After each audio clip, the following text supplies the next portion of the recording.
Hi students, in this lecture we will talk about blood pressure, right? Blood pressure, how to measure blood pressure and how does blood pressure regulates in our body with the help of brain, right? And then we'll talk about some of its abnormal variation. That is, if blood pressure goes above the normal limit, when it goes beyond the normal limit, right? तब क्या होगा? तो सबसे पहले blood pressure, जब हमने chapter शुरू किया था हमने दो चीज़ों की बात करी थी, closed circulatory system and open circulatory system, right? जो ह्यूमंस में हम लोगों में है वो क्लोज्ड सर्कुलेटरी सिस्टम है। क्लोज्ड सर्कुलेटरी सिस्टम का मतलब जो ब्लड फ्लो कर रहा है हमारी बॉडी में वो ब्लड वेसल्स में रहता है हमेशा, राइट? वो कभी भी ओपन सर्कुलेटरी की तरह ओपन स्पेसेस में नहीं आ जाएगा, राइट? जैसे कुछ ऑर्गेनिजम्स में होता है, like cockroach, right? Blood from in open circulatory system क्या होता है, blood from your blood vessels will pour into the open spaces, जिनको हम कैविटीज या साइनसेस कहते थे, राइट? सो ह्यूमन बॉडी में ऐसा कभी नहीं होगा। In human body this is your blood vessel, right? Blood will always remain in this blood vessel, right, through out your body. ये कहीं कभी भी ओपन स्पेसेस में नहीं आएगा, राइट? अब हमने एक और चीज पढ़ी थी, हार्ट जो है, हार्ट को हमने एक पंप से कंपेयर किया था जिसमें कुछ पाइप्स कनेक्टेड हैं, राइट? और उन कुछ पाइप्स ब्लड को, जो एक फ्लूइड है, ब्लड हमें पता है फ्लूइड है, हार्ट की तरफ ला रहे हैं, कुछ पाइप हार्ट से दूर ले जा रहे हैं, राइट? और हमें पता है जो कुछ लिक्विड्स के बारे में जिन्होंने फिजिक्स में पढ़ लिया है अभी तक, अगर किसी क्लोज्ड पाइप में कोई लिक्विड फ्लो कर रहा है, अगर उसका area of cross section, right, ये जो एरिया है इसका, ये वाला जो एरिया है पाइप का, अगर ये कम होगा तो लिक्विड को ज्यादा रुकावट आएगी। That means the liquid flowing in the pipe will face more resistance, right? So उसका प्रेशर बढ़ जाएगा, right? On the other hand, अगर इसका एरिया बढ़ जाएगा, if the area increases, then तब क्या होगा, प्रेशर जो होगा, जब इसका एरिया बढ़ जाएगा तो इस पाइप में जो लिक्विड फ्लो कर रहा है उस पर जो प्रेशर लगेगा वो कम लगेगा, राइट? तो उसको हम बोलेंगे फॉल इन प्रेशर, राइट? इसी तरीके से जब हम ब्लड वेसल्स की बात करते हैं, हमारी ब्लड वेसल्स भी ऐसे ही हैं, पाइप्स की तरह हैं जिनमें फ्लूइड फ्लो कर रहा है। फ्लूइड क्या है, वो ब्लड, राइट? अब जैसे पाइप की मैंने बात करी, दैट पाइप अगर पाइप का एरिया कम हो जाएगा, राइट, तो प्रेशर लिक्विड जो उसमें है वो बढ़ जाएगा उस पर, राइट? जो प्रेशर है, वो जो प्रेशर फ्लूइड पे लग रहा है, एरिया कम होने से प्रेशर बढ़ जाएगा, राइट? इसी तरीके से ब्लड वेसल्स में होता है, अगर ब्लड वेसल्स कंस्ट्रिक्ट हो जाती हैं, राइट, सो जो उसमें से ब्लड फ्लो कर रहा है उस पर जो प्रेशर लगेगा वो बढ़ जाएगा, तो ब्लड प्रेशर बढ़ जाएगा, राइट? सो अगर वेसल्स कंस्ट्रिक्ट करेंगी तो ब्लड प्रेशर इंक्रीज हो जाएगा, राइट? इसी तरीके से अगर ब्लड वेसल्स डायलेट करेंगी, राइट, सो एरिया बढ़ जाएगा तो ब्लड प्रेशर घट जाएगा, right? So there are two terms, vasoconstriction, ये इंपॉर्टेंट टर्म्स हैं। एक है vasodilation, right? Vasoconstriction क्या करेगा, it will increase blood pressure. Vasodilation क्या करेगा, it will decrease blood pressure, right? So pressure क्या होता है, नॉर्मल डेफिनेशन प्रेशर की क्या होती है, force per unit area, right? ये हमें पता है फिजिक्स से, pressure is equals to force per unit area. इसी तरीके से अगर ब्लड वेसल्स में जो ब्लड फ्लो कर रहा है, राइट, द प्रेशर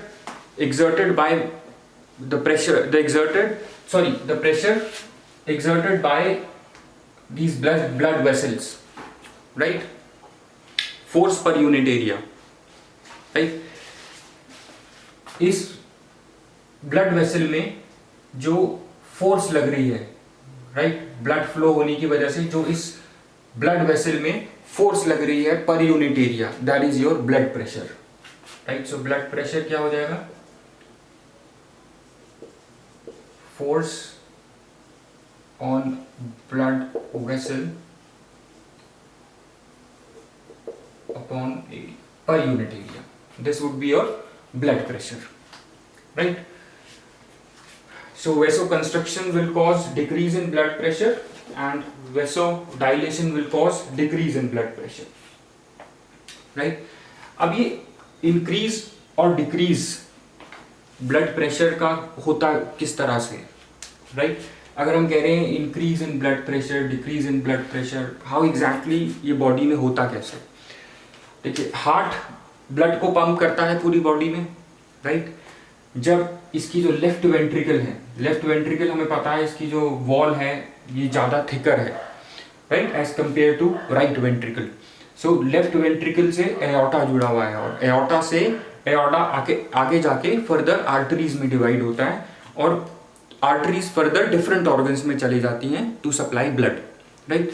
सो जब आपका लेफ्ट वेंट्रिकल कॉन्ट्रैक्ट होता है, राइट, सो इसकी कॉन्ट्रैक्शन की जो फोर्स होती है वो ज़्यादा होती है, राइट? तभी ये इसकी मसल्स ज़्यादा स्ट्रॉन्ग होती हैं, मसल्स थिक होती हैं, वॉल्स थिक होती हैं लेफ्ट वेंट्रिकल की, राइट? सो जब ये हाई प्रेशर, तो जब आपका लेफ्ट वेंट्रिकल कॉन्ट्रैक्ट होगा तो बहुत हाई प्रेशर से ये ब्लड को फोर्स करता है इन aorta.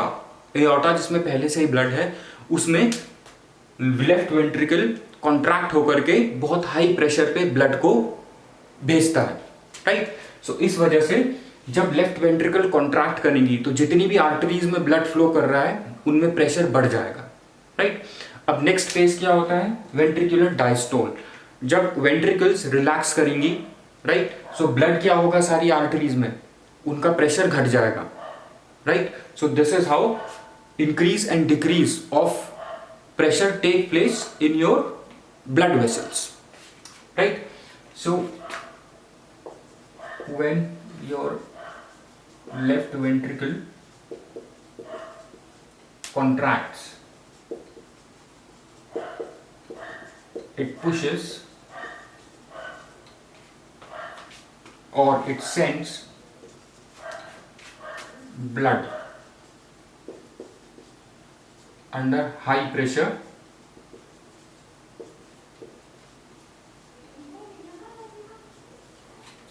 to aorta, then to other arteries, right? Similarly, जब वेंट्रिकल्स रिलैक्स करेंगी, लेफ्ट वेंट्रिकल जब रिलैक्स करेगी तो ब्लड प्रेशर, तो प्रेशर क्या हो जाएगा वेसल्स में, ब्लड वेसल्स में प्रेशर क्या हो जाएगा, कम हो जाएगा, right? Similarly,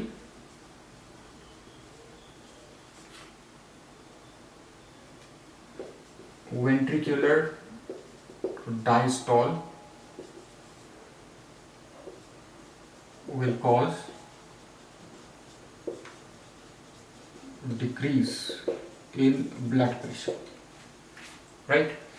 So जब भी हम डॉक्टर के पास जाते हैं, डॉक्टर हमारा ब्लड प्रेशर मेजर करता है, right?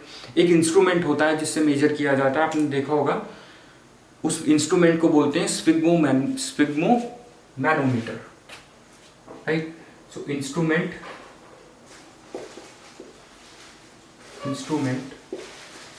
Use to measure blood pressure is your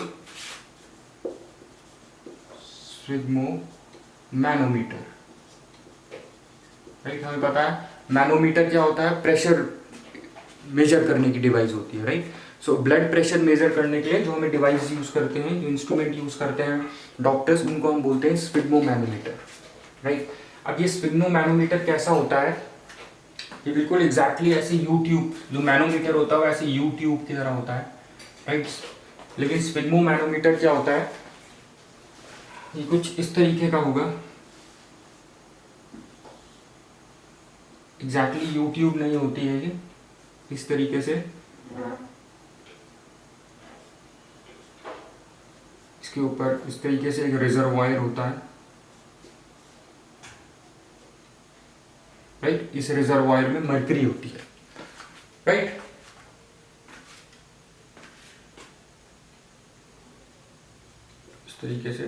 इस तरीके से रिजर्वायर होगा जिसमें मरकरी होगी, राइट। कुछ इस तरीके का होता है।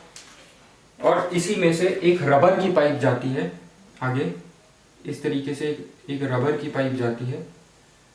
और अगर आपने कभी ध्यान दिया हो, डॉक्टर आपके हाथ पे एक कफ बांध देता है, right. He will wrap around a cuff around your arm, right. So इस तरीके से उसमें एक ऐसा कफ होता है, राइट। और ये कफ के आगे फर्दर आगे एक और रबर पाइप होती है, राइट। और इस रबर पाइप में ऐसे एक हैंड पंप होता है, this is your hand pump, right. ये हैंड पंप को डॉक्टर जब प्रेस करता है तो इसमें हवा भर जाती है इस कफ में, राइट। और जब आपके हाथ में ये रैप्ड रहता है, राइट, जब ये आपके हाथ में लगा हुआ होता है आपको प्रेशर फील होता है, राइट। क्यों? क्योंकि ये हाथ इसमें जब एयर इन्फ्लेट होती है, राइट, तो इसमें प्रेशर बढ़ता है एयर की वजह से, राइट। सो डॉक्टर्स क्या करते हैं, अब क्या डॉक्टर मेजर करते हैं एग्जैक्टली इस स्फिग्मोमैनोमीटर से, जब वेंट्रिकल्स कॉन्ट्रैक्ट होती हैं, राइट, अपने पीक पीरियड में, जब पीक कॉन्ट्रैक्शन पे वेंट्रिकल्स कॉन्ट्रैक्ट होंगी, राइट, तो पीक पीरियड पे जब पीक कॉन्ट्रैक्शन होगा उनमें, तो जो ब्लड वेसल्स में जो प्रेशर होगा वो मैक्सिमम होगा, राइट। डॉक्टर को क्या देखना होता है कि ब्लड प्रेशर नॉर्मल है या नहीं है, राइट। उसे देखने के लिए ये डिवाइस यूज होगी, राइट। और मैक्सिमम ब्लड प्रेशर कब होता है हमारी बॉडी में, जब वेंट्रिकल्स कॉन्ट्रैक्ट होती हैं, राइट। सो पीक वेंट्रिकुलर कॉन्ट्रैक्शन पे जो प्रेशर होता है that is your systolic pressure, जब वेंट्रिकल्स सिस्टोल फेस में होती हैं, राइट, उसको बोलते हैं सिस्टोलिक ब्लड प्रेशर। इसी तरीके से जब वेंट्रिकल्स वापस रिलैक्स होती हैं डायस्टोल में, उस समय जो मिनिमम ब्लड प्रेशर होता है वेसल्स में, ब्लड वेसल्स में, उसको हम बोलते हैं डायस्टोलिक ब्लड प्रेशर। और doctor with the help of this instrument इन्हीं दो रीडिंग्स को कैप्चर करता है, right, to see whether the blood pressure of the particular human being is normal और नॉट, राइट। और नॉर्मल वैल्यू क्या होती है अभी हम देखते हैं, right. So at peak ventricular contraction, at peak ventricular contraction blood pressure in arteries or arterial blood pressure is called as SBP, systolic blood pressure, right, जिसकी वैल्यू होती है 120 mm of mercury, right. Similarly, when during, let's write it like this is one point, this is other point. Similarly, during ventricular diastole, right, the minimum blood pressure is your DBP, diastolic blood pressure, right. So which is your normal value is 80 mm of mercury, right. और इस जब blood pressure high और लो blood pressure की reading दी जाती है किसी को, तो वो इस फॉर्म में दी जाती है, फ्रैक्शन के फॉर्म में दी जाती है, like this 120/80 mm of mercury। इसका मतलब है हाईएस्ट ब्लड प्रेशर जो है 120 है और लोएस्ट ब्लड प्रेशर जो है वो है 80, राइट। सो 120 से ऊपर अगर ब्लड प्रेशर चला जाता है या 8, तो उसको हम बोलते हैं हाई ब्लड प्रेशर हो गया है, राइट, दैट मीन्स हाइपरटेंशन। अगर ब्लड प्रेशर 80 से नीचे होता है, अराउंड 60 होता है, 60 से नीचे चला गया तो उसको हम बोलते हैं hypotension, low blood pressure, right. So optimal blood pressure आपका ये होता है, right, 120/80, right. So high blood pressure कितनी वैल्यू होगी, हाई ब्लड प्रेशर की वैल्यू होगी आपकी 140, right, 140 mm। Similarly low blood pressure कितना होगा आपका, अराउंड 60 mm से अगर नीचे चला जाए, 60 mm of mercury. So anything like high blood pressure की वैल्यू होगी 140/90, राइट। अगर ये है that means person is suffering from high blood pressure, जिसको हम बोलते हैं hypertension. Hypertension is your high blood pressure, right. Similarly अगर वैल्यू चले जाती है आपकी अराउंड 100 से 60, अगर ये वैल्यू आती है आपकी, तो this is your low blood pressure, right. I hope this is clear, right. So this is your low blood pressure. Low blood pressure को हम बोलते हैं हाइपोटेंशन। ये वैल्यूज रीडिंग याद रखना, क्योंकि एक बार पूछा गया है नीट में, ये इस तरीके का फ्रैक्शन दिया गया है और उसमें कुछ इस तरीके का क्वेश्चन पूछा गया है, which will signify your high, which is towards high, right. So anything जो इसके ऊपर होगा दैट इज हाई, और इसके नीचे होगा that is low blood pressure, right. ये नीट में क्वेश्चन पूछा गया है, right. So I hope till this point it is clear, right. तो स्फिग्मोमैनोमीटर से हम किस तरीके से ब्लड को मेजर करते हैं, I just rub this off, right. You can take down these notes.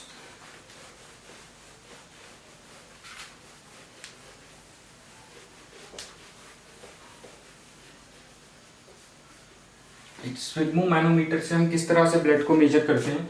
ये जो कफ होता है, डॉक्टर कफ को आपके आर्म के चारों अराउंड रैप कर देता है, right. With the help of this hand pump, he will blow air, right, inside the hand cuff. Tight सा हो जाता है हैंड कफ और प्रेशर बढ़ जाता है, और आपके कफ के नीचे जो आर्टरी है वो उसको तब तक प्रेशर इंक्रीज करता रहता है जब तक उसमें ब्लड फ्लो रुक नहीं जाता, राइट। और आपने एक और चीज देखी होगी, स्फिग्मोमैनोमीटर में एक स्टेथोस्कोप भी होता है जो डॉक्टर कान में लगा के रखता है। उससे क्या करता है doctor listens to the sound of the pulse, right, sound of the pulse.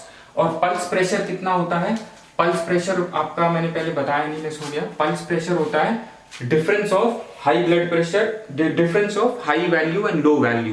जो होती है नॉर्मल हाई वैल्यू 120 होती है और लो वैल्यू 80 होती है। सो पल्स प्रेशर होता है आपका 40 mm, राइट। सो जब ये आपकी जिस आर्टरी के ऊपर ये कफ बंधा हुआ है, राइट, जब इस हैंड पंप की हेल्प से हम उस पर प्रेशर बढ़ाते जाएंगे तो उस आर्टरी में ब्लड फ्लो रुक जाएगा एक टाइम के बाद, राइट। सो उस समय पे डॉक्टर जब देखेगा कि ब्लड फ्लो रुक गया है, राइट, सो मैक्सिमम जो प्रेशर होगा इस डिवाइस में, राइट, जिसपे वो हाई ब्लड प्रेशर रुक गया है, उस समय पे जो प्रेशर होगा इस कफ में वो हल्का सा ज्यादा होगा, राइट, आर्टीरियल ब्लड प्रेशर से, राइट।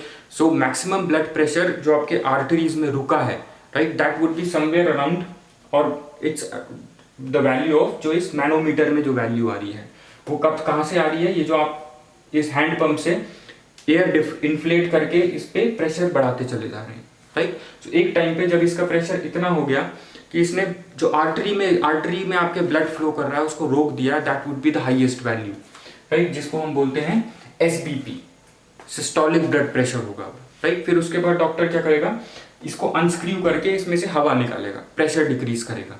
सो एक टाइम पे क्या होगा, जब प्रेशर कम होता जाएगा एक टाइम पे डॉक्टर ने जो स्टेथोस्कोप लगाया होता है उस पर आपको वापस से पल्स की आवाज सुनाई देने लग जाएगी, साउंड विल रिज्यूम, राइट। सो उस रीडिंग को हम बोलते हैं लो वैल्यू है वो, राइट, उसको हम बोलते हैं, ये नीचे वाली जो वैल्यू है वो वैल्यू है, राइट, डायस्टोलिक ब्लड प्रेशर है वो, राइट। सो डॉक्टर बेसिकली कौन सी दो रीडिंग्स कैप्चर कर रहा है, एक पीक पीरियड में जब वेंट्रिकल्स कॉन्ट्रैक्ट करती हैं और एक तब जब वेंट्रिकल्स रिलैक्स करती हैं, राइट। हाई ब्लड प्रेशर और लो ब्लड प्रेशर। लो ब्लड प्रेशर कब होगा, वेंट्रिकुलर डायस्टोल पे। हाई ब्लड प्रेशर कब होगा, वेंट्रिकुलर सिस्टोल पे, राइट।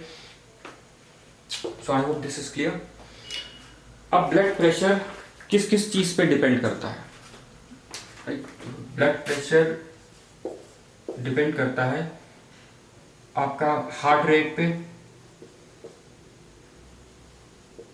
राइट, क्योंकि हार्ट जितनी तेजी से बीट होगा वो उतनी तेजी से ब्लड को आपकी बॉडी में उतने हाई प्रेशर पे भेजेगा, राइट। अगर हार्ट बहुत तेजी से आपका बीट कर रहा है, राइट, और ब्लड प्रेशर की वैल्यू 120 से ऊपर चली गई है, that means there is some abnormality, there is some problem in your body, right. So heart rate पे डिपेंड करेगा। अगर हार्ट रेट नॉर्मल है तो आपकी ये वैल्यू आएगी। दूसरी चीज है viscosity, right, viscosity of blood. Blood जितना ज्यादा विस्कस होगा, राइट, उतना ही उसको रेजिस्टेंस फेस करना पड़ेगा in order to flow in the blood vessels, right. जितना ज्यादा रेजिस्टेंस फेस करेगा उतना ही ज्यादा ब्लड प्रेशर होगा, राइट। सो विस्कोसिटी किस वजह से बढ़ सकती है? कई बार आपके ब्लड में आरबीसीज बहुत ज्यादा बढ़ जाते हैं, राइट। जब आरबीसीज का काउंट बढ़ जाएगा तो विस्कोसिटी बढ़ सकती है, right. So high number of RBCs will result into rise in viscosity of blood, due to which resistance offered, right, to the blood while flowing in the blood vessel will increase. जब resistance बढ़ेगा that means blood pressure will rise, right। एक चीज होती है heart output, हमने पढ़ा था output, कितना ब्लड हार्ट से निकल रहा है at a given period of time. जितना ज़्यादा ब्लड निकलेगा हार्ट से उतना ही ज़्यादा आपका ब्लड प्रेशर होगा, right. So heart output is one thing, right. और अगर किसी वजह से इन चीज़ों की वजह से क्या है, आपका ब्लड प्रेशर बढ़ रहा है, राइट। और एक और चीज़ है, अगर आपकी मान लीजिए आर्टरीज हैं, राइट। आर्टरीज क्या होती हैं?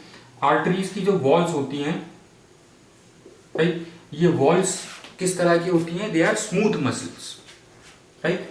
दीज आर स्मूथ मसल्स जो अपने आप कंस्ट्रिक्ट होती हैं, राइट, और रिलैक्स होती हैं, right. Smooth muscles that constrict and relax on their own, right। अब जब ये constrict होंगी, right, जब blood vessels constrict होंगी तो blood pressure increase होगा। क्यों? क्योंकि जब blood vessel constrict होगी इसका area कम होगा, so resistance offered to the flow of blood will increase। Similarly जब relax होगी तो vasodilation होगा, decrease in blood pressure। जो रेजिस्टेंस ऑफर होगा ब्लड को वाइल फ्लोइंग वो कम हो जाएगा तो ब्लड प्रेशर घट जाएगा, राइट। अब किसी वजह से अगर ये जो इसकी वजह से हम बोलते हैं they are smooth, since they are smooth muscles that constrict and relax on their own. So ये क्या है? इस तरीके से ये हम बोलते हैं that the blood vessels are elastic, right, these are elastic. अब किसी वजह से अगर इनकी इलास्टिसिटी लूज हो गई, राइट, अगर किसी वजह से आपकी जो ब्लड वेसल्स हैं ये हार्ड हो गई, राइट, अब स्मूथ नहीं रही, हार्ड हो गई, तो आपका जो ब्लड प्रेशर है जब हार्ड होगी तो आपका ब्लड प्रेशर क्या होगा? ये डायलेट नहीं होंगी। अगर ब्लड वेसल्स आपकी हार्ड हो गई, राइट, तो डायलेट होने में, एक्सपैंड होने में प्रॉब्लम होगी तो आपका ब्लड प्रेशर बढ़ सकता है, राइट। सो हार्डनिंग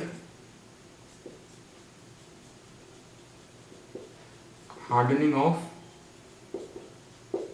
ब्लड वेसल्स, राइट, जिसको हम बोलते हैं, इस टर्म को हम बोलते हैं एथोर्मा। हार्डनिंग ऑफ ब्लड वेसल्स को हम एथोर्मा बोलते हैं। जस्ट रिमेंबर दिस, ये पूछा गया है एक बार, आर्टेरियोस्क्लेरोसिस एक आगे वर्ड चीज पढ़ेंगे हम, नीट में पूछा गया है, right. Hardening of blood vessels, right, क्या होता है, या अगर फैट डिपॉजिट हो जाए ब्लड वेसल्स में तो उसको क्या बोलते हैं, ये टर्म्स इंपॉर्टेंट है। सो हार्डनिंग ऑफ ब्लड वेसल्स जिसको एथोर्मा बोलते हैं will result into increase in blood pressure, right। इसी तरीके से एक और चीज होती है, अगर आपकी ब्लड वेसल्स में कोलेस्ट्रॉल जमा हो जाता है, कोलेस्ट्रॉल जमा हो जाता है, राइट, डिपोजिशन ऑफ कोलेस्ट्रॉल,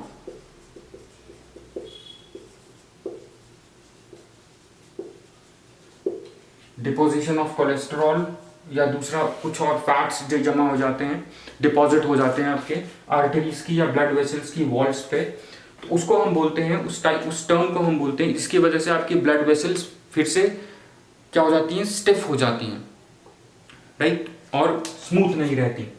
सो उस टर्म को हम बोलते हैं आर्टेरियोस्क्लेरोसिस, राइट। उससे भी क्या होगा? हमारा ब्लड प्रेशर राइज हो जाएगा, right, that will also result in increase in blood pressure।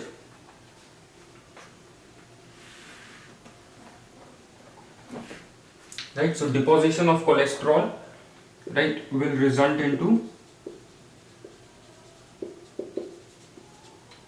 into hardening of blood vessels, right? This will result into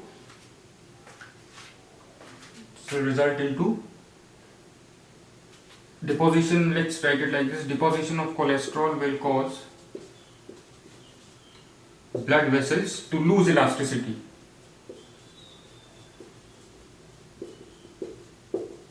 and get stiffened. Stiff हो जाएंगी ब्लड वेसल्स आपकी, राइट? जब आपकी ब्लड वेसल्स इलास्टिक नहीं रही तो फिर से डायलेट होने में प्रॉब्लम होगी, राइट? और स्टिफ हो गई हैं सो अगेन डायलेट होने में प्रॉब्लम होगी, राइट? तो उस केस में क्या हो जाएगा, और ऊपर से इस पे अब ये भी जमा होता चला जा रहा है, कोलेस्ट्रॉल भी जमा होता चला जा रहा है। इसकी वजह से क्या होगा, ये ल्यूमन जो एम्प्टी स्पेस होती है ब्लड वेसल्स में जिससे ब्लड फ्लो करता है, ये ल्यूमन भी क्या हो जाएगा, नैरो हो जाएगा। जब ल्यूमन भी नैरो हो जाएगा तो अब इसमें से जो ब्लड फ्लो कर रहा होगा उसको बहुत ज़्यादा रेसिस्टेंस फेस करना पड़ेगा, राइट? जब ज़्यादा रेसिस्टेंस फेस करना पड़ेगा दैट मीन्स ब्लड प्रेशर और बढ़ जाएगा, right? So deposition of cholesterol will cause your blood vessels to lose elasticity and get stiffened. इस टर्म को हम बोलते हैं, ये इंपॉर्टेंट है, ये नीट में पूछा गया है पीछे, आर्टेरोस्क्लेरोसिस, राइट? स्पेलिंग इसकी ध्यान से देख लेना बुक में अपनी। तो इस टर्म को हम बोलते हैं arteriosclerosis that will result into high blood pressure, right? I hope this is clear. Now let's see जो आपका ब्लड प्रेशर है ये किस तरीके से रेगुलेट होता है with the help of mind, right? Mind किस तरीके से ब्लड प्रेशर को रेगुलेट करता है, दैट्स इंपॉर्टेंट। आप जब कोऑर्डिनेशन एंड कंट्रोल पढ़ेंगे, राइट, जिसमें हम ब्रेन के बारे में पढ़ेंगे, उसमें आप और ज़्यादा अच्छी तरह से इसे पढ़ेंगे, राइट? अब देखिए माइंड में, हमारे ब्रेन में एक एरिया होता है जिसको हम बोलते हैं medulla oblongata, right? Medulla oblongata, right? Medulla oblongata has a vasomotor center, right? इसमें होता है वेसोमोटर सेंटर, राइट? ये जो वेसोमोटर सेंटर होता है ब्रेन में, जो मेडुला में होता है, right, that controls the vasoconstriction and vasodilation, right, जिसकी वजह से ब्लड प्रेशर इंक्रीज और डिक्रीज होता है, right, specially.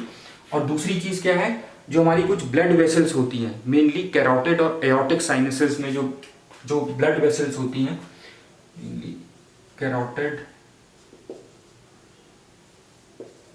And aortic sinuses, right, ये क्या होती हैं, जो हेड और जो चेस्ट और नेक रीजन में जो हमारी कुछ आर्टरीज जा रही होती हैं, इनकी वॉल्स में कुछ रिसेप्टर्स होते हैं जो प्रेशर सेंसिटिव होते हैं, राइट? जब प्रेशर सेंसिटिव होंगे, अगर मान लिया जाता है ब्लड आपका नॉर्मल से ऊपर चला जाता है, तो वो प्रेशर रिसेप्टर्स जो होते हैं वो हाई प्रेशर को डिटेक्ट करते हैं और वो ये मैसेज कहाँ जाता है, वेसोमोटर सेंटर तक जाता है, राइट? वेसोमोटर सेंटर तक कैसे जाएगा, through this carotid and aortic sinuses के थ्रू, राइट? जो ब्लड को, जो ब्रेन को ब्लड सप्लाई कर रहे हैं उनके थ्रू ये जो हाई ब्लड प्रेशर का जो मैसेज है ये ब्रेन तक जाएगा, राइट? सो ब्रेन वापस इंपल्स भेजेगा in order to dilate the blood vessels. इस तरीके से ब्लड अपने वापस नॉर्मल वैल्यू पे आ जाएगा, right? I hope this is clear, right? I repeat, देखिए मेड्यूला ऑब्लोंगेटा में आपका वेसोमोटर सेंटर होता है, राइट, जो ब्लड प्रेशर को कंट्रोल करता है, राइट, बाय कंस्ट्रिक्टिंग और dilating the blood vessels, right? कैसे, कैरोटिड और एओर्टिक साइनसेस में प्रेसो रिसेप्टर्स होते हैं, या जिसे हम कहते हैं बैरो रिसेप्टर्स, प्रेसो रिसेप्टर्स और बैरो रिसेप्टर्स,